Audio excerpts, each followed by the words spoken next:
So first up, at position 5, I have 2 tied, which actually means I have 6 in my list. And the reason for that is, well, let's just say I'm cheating by not cheating. And that is because the entry at number 3 is still in beta. So I'm not sure whether you're going to let me have that. If you do let me have it, well, then you could ignore one of these in number 5. Or if you don't let me have it, then he obviously gets knocked out. And then we have these 2 at number 5 coming in at 4th and 5th respectively. And the first one at number 5 is Filter Table from Kilohertz. The plugin itself is just this little box here, but I've dropped it into Snap Heap just to present it because then I can add some modulation to it. And Snap Heap is free also, by the way. So what Filter Table is, it takes wavetables and it applies that frequency response as a filter over any inputs. And the result is sounds that I've not really heard anywhere else before. It's so easy to achieve. So if we turn Snap Heap off for now, and I play back this drum loop. Quite standard, nothing special. But now let's turn Snap Heap on, and we have this fake unison wavetable loaded.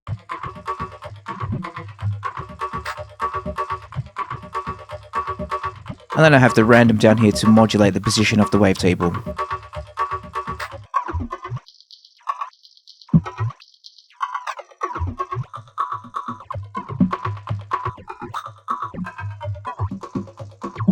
Let's choose another loop.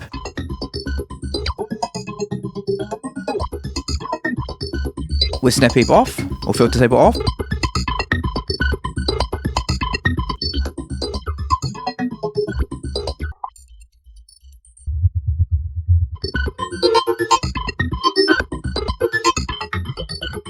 I do recommend putting a limiter after it because it can get a bit unruly sometimes.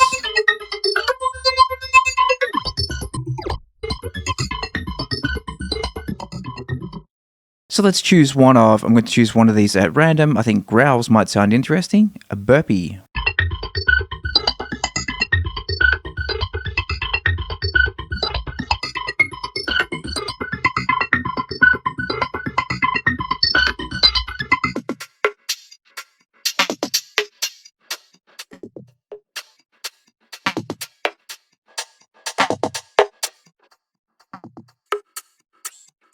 You can try the screams.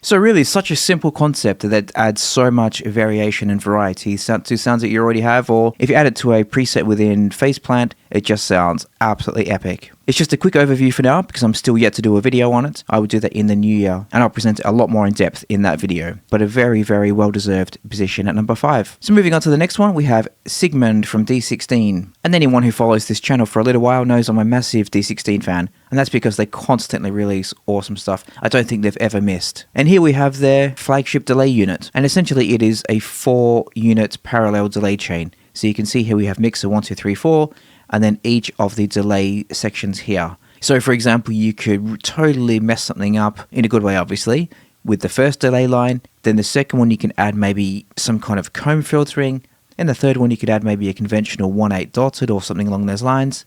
And then you've still got a fourth one to play around with. And then all of these have their own modulators on filters, volume, and delay time. And then coming into the mixer, you can adjust the depth of those. So once again, you could have something completely different to the left, to the right, and then feed into something simultaneously on 3 and 4. And that is helped by this incredibly flexibly routing here as well. So I'm not going to go through them all, but you can see just how flexible and how many options you have to send the signal through the chain. I did a video on this when it was first released, but since I've spent more time with it, I think I'm going to do another one just to show just how flexible this can be. But for now, once again, let's choose some drum loops, and then we'll go through some of my favorite presets here.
And I'm jumping ahead here, bit of a teaser for what's to come, but let's add a kick.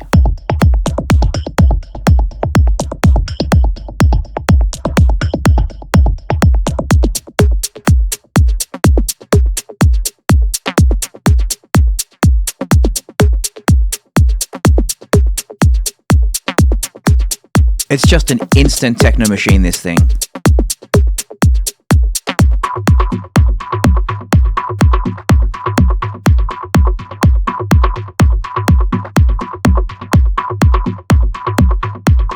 So easily my favorite delay unit ever, and a very deserving position at number 5. And honestly, I wish it was higher, but the standard of releases this year was exceptional. Next up, we have MiniBrute V from Arturia. And when the hardware came out years and years ago, I wasn't really interested. I already had enough mono synths, and despite looking good, it didn't really interest me, because as I said, I was already covered in that area. But after playing with MiniBrute V for even 30 seconds when it was released, I knew that I was completely wrong, and instantly I put a MiniBrute on my hardware shopping list. This is easily the best sounding plug-in instrument I've ever heard. So let's go through some of the presets then. Let's start with bass.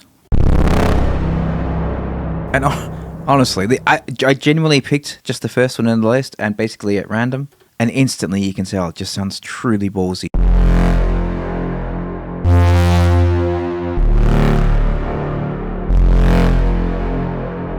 I don't know why they're saying abysmal on there. It sounds fucking awesome to me. Sorry about that.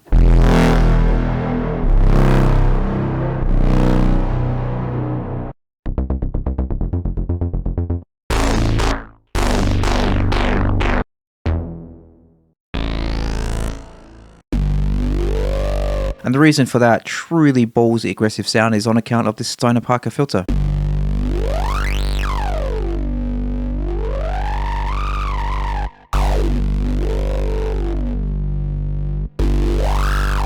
Put it into bandpass mode. Sorry about that, if your ears are still intact, sorry.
There's not another soft synth filter that sounds as good as that. In an instrument anyway. Still one plugin coming up, which, spoiler alert, is a filter, but in terms of on an instrument, there is nothing that even comes close to beating this filter. So as I said, I instantly added a hardware to my shopping list, but I'm actually questioning whether I need it, given just how good this plugin sounds. So I strongly urge you to download the demo on this one and have a play. But do ensure you have a limiter on, because it can get incredibly unruly very, very quickly. Now the next one in the list is the one that I said you may not let me have because it's in beta, and that is Zebralette 3. Now I must confess to having a love-hate relationship with Heap products, and that is because their strength is also, in my mind, their weakness. And that is because they do things in such an unusual way. They have a massive, massive learning curve. And personally, I don't really have the time necessary to really investigate this and exploit it to its true potential.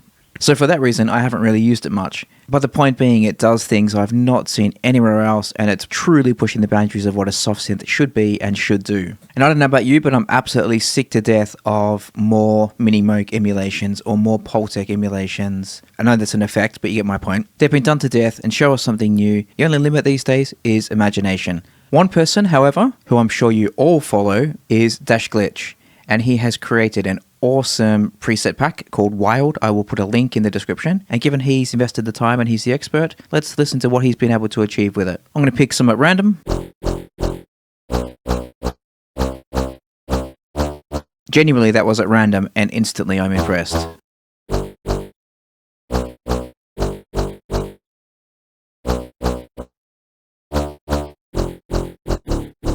I think it's got a perfect mixture of grit and cleanliness, if that makes sense.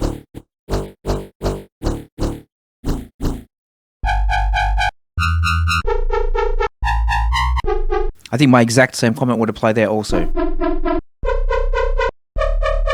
And that bass is just huge. Whoa.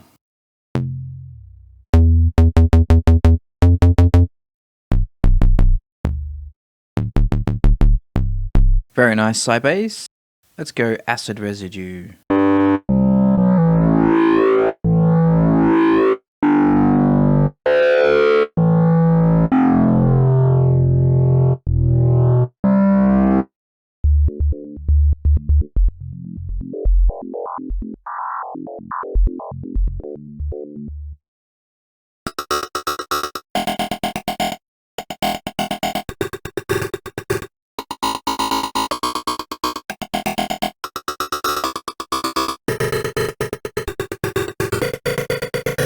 Really like this.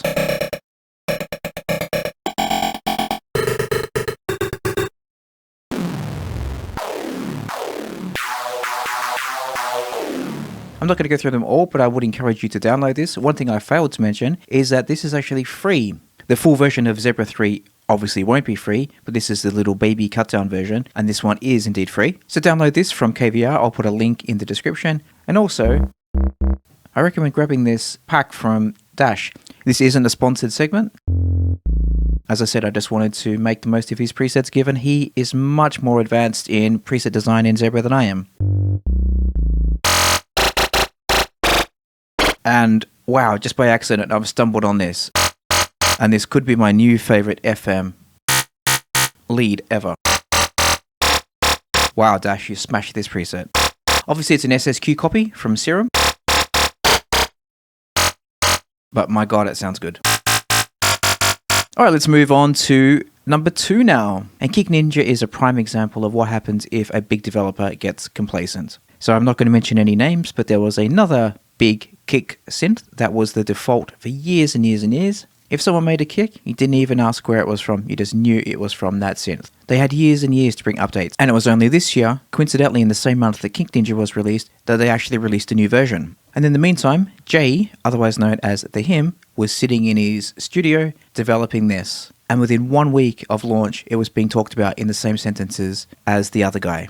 And the reason for that, and I firmly believe, is because it was designed by a musician who knew what a kick synth should have and what was missing when he was creating tracks, what was missing in the existing options, and he brought to this. I think these days it's very, very common for plugins to be discussed around a board table, look for gaps in the market, look at what competitors are doing, and then release a product exactly the same. Product development these days is driven by leadership team, it's driven by boardroom discussions, it's not actually driven by what the consumers want or what is missing in the market.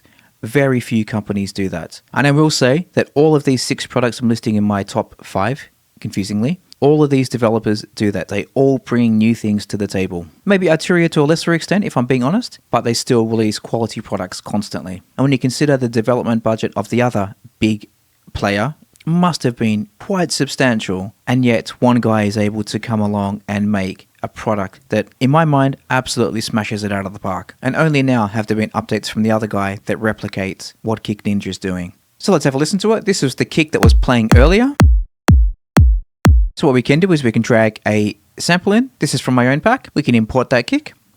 And then here we have that kick perfectly replicated within Kick Ninja. And then we can add some harmonics. Turn the blend up, and then we can modulate those. So for the first harmonic, let's turn this up, just in the tail stage. So everything that has a circle is modulatable. And for techno kicks, this is just something else. So let's go to one of the presets. Let's go to, I think one of my favorite ones is Techno Rumble, which is just monstrous out of the box. And then we can add some grits at the end.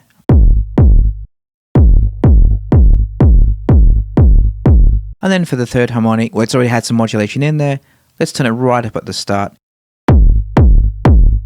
So much flexibility, and like I said, you really get the impression that it was designed by someone who knows what was currently missing in the market. Right, so let's move on to number one then. And I'm sure this will come as no surprise because I've been talking about it for months and months and months now, and it's also on many other people's number one for the year, and that is Polyverse. Now, once again, this is a company that takes absolute pride in their work. I think this was first released as public beta of Q1 of this year.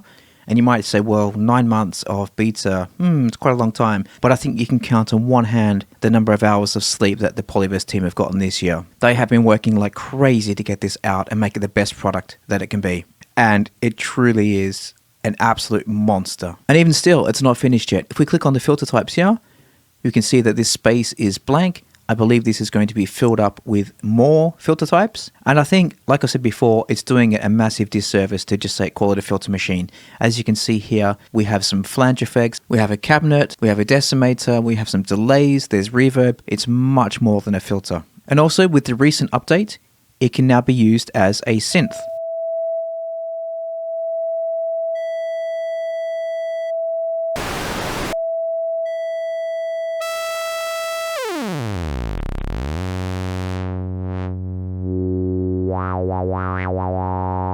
I had one person in the comment tell me it's not a synth because it doesn't have a VSTI version. Well, guess what? A VSTI version is coming.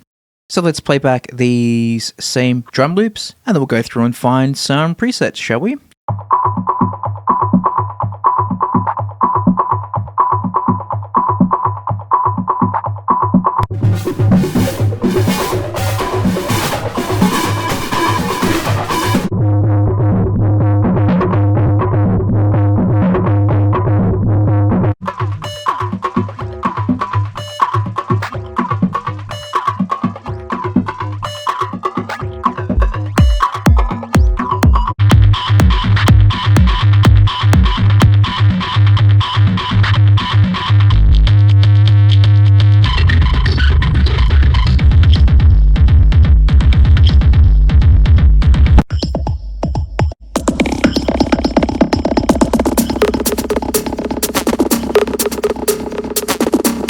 Let's add back some kick because I can't help myself.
It truly is a must-have in your toolkit. These plugins have pushed the market on so much this year. So thanks for watching. I hope you already have these plugins, but if not, get your credit card out. They are awesome. And thanks for watching, and I'll see you next week. Bye-bye.